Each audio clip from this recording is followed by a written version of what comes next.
Hi, Avery. Hello. What brought you in here today?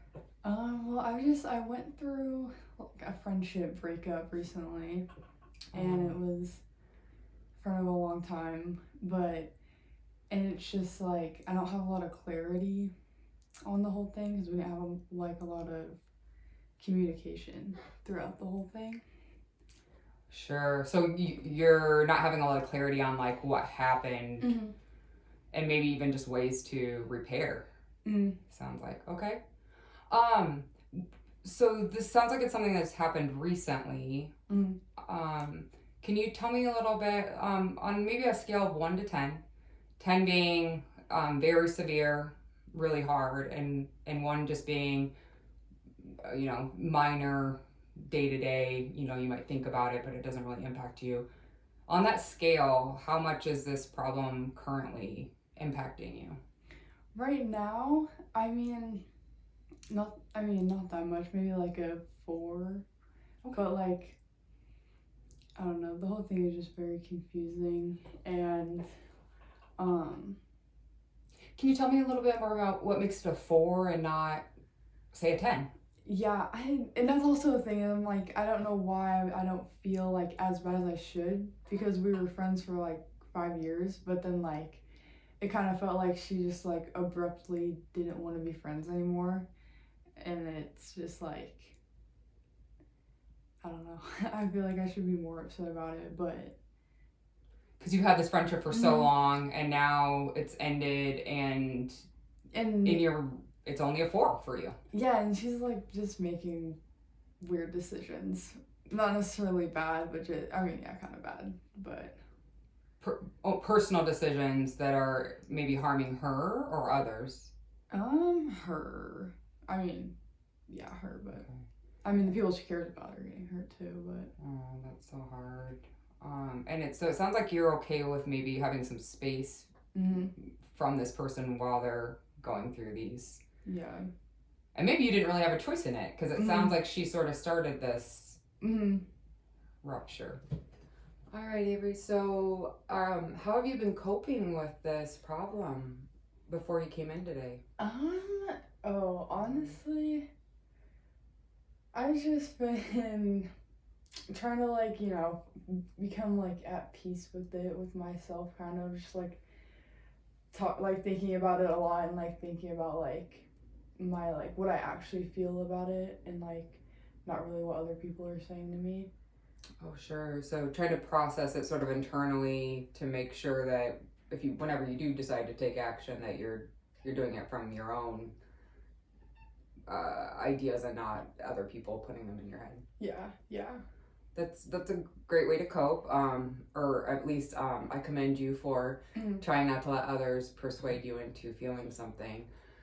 So has there been a time recently, and this is after the rupture has happened with this friend, where you weren't at a 4 like you had said earlier, and maybe you forgot for a moment maybe that there was the problem? Oh, I thought you were gonna say on the other end like a 10, but definitely haven't had one of those.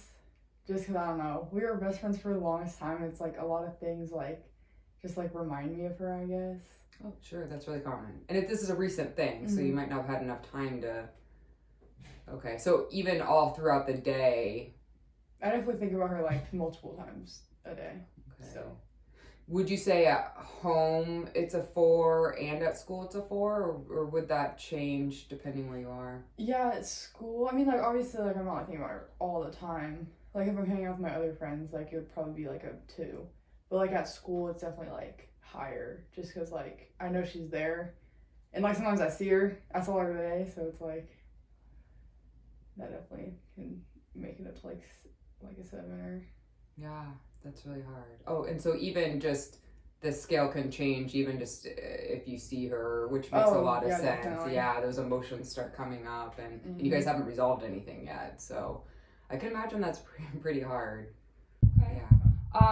Can we try something? And it might be a little silly, so just sort of bear with me. But I'm going to ask you to pretend that you're kind of a little kid again and magic wands are a real thing, right? And you could just Mhm. tap a wand and a problem can be immediately gone or fixed.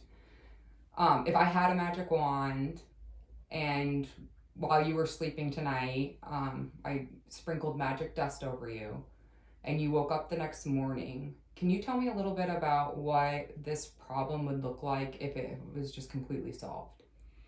Like, how would you Um, know when you woke up that next day that it was better? Man,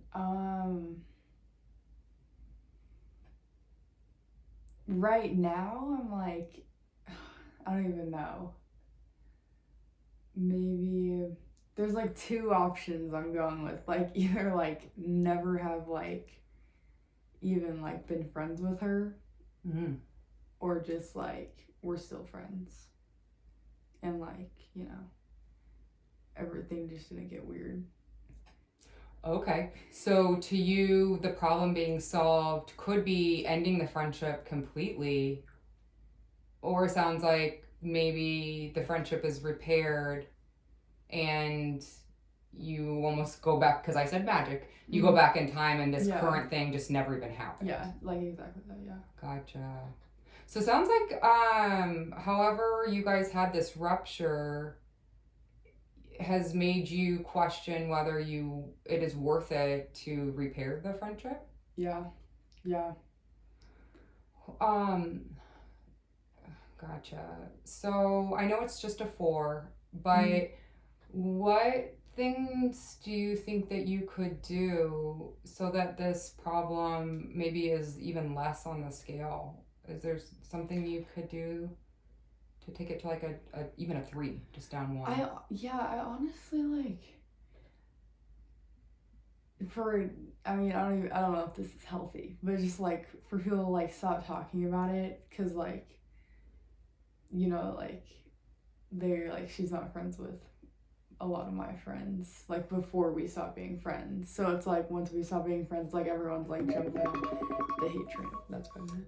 Gotcha. And you are just tired of hearing the gossip and the drama that Yeah, comes because along it's with like it. we stop being friends and everyone's like, oh yeah, you hate her, like call her ugly and stuff like that. And it's kind of like, I don't want it to be like that. Like I'm Sure. And that's definitely been like a hard part of it. Like it's like hard to tell my other friends that like I don't hate her for what she did, because like everyone's like, you should hate her. Sure. And that is hard. I remember just being a teenager and being tried to, take a side. There is that like strong pressure from your friends to sort of have a us versus them mentality. That is really hard. I appreciate you being so open about that. So I'm gonna throw this back to you again. So it sounds like the gossip and the drama that's going along with it is also a source of why it's a 4. Yeah. Is there something that you could do that could make that get better, do you think? Yeah, I mean, definitely just like when like they're saying things like that, just like try to not, because like sometimes I'm like, yeah, but then like I don't really feel that way, and then like I regret saying it and I feel bad about it. So it's like maybe like recognize that I shouldn't like be saying something that I don't mean. Yeah. Just because I feel like if I stop like, encouraging it, then it would just like die out. Because like, I don't know. Yeah. No, I think that makes a lot of sense. So do you think that would be worth a try? Yeah, for sure. Okay. Yeah, I think that's a great idea and a great solution, because you can't change what your friend is doing, right? You don't have control over that. But it sounds like you have a really good idea of what things you can control. Yeah. So that makes a lot of sense. Well, thank you, Avery. I really appreciate it. And I look forward to talking to you next week to kind of see how this plays out and if you were able to try it out and get some relief from the gossip. Yes. Thank you so much. Okay, thank you.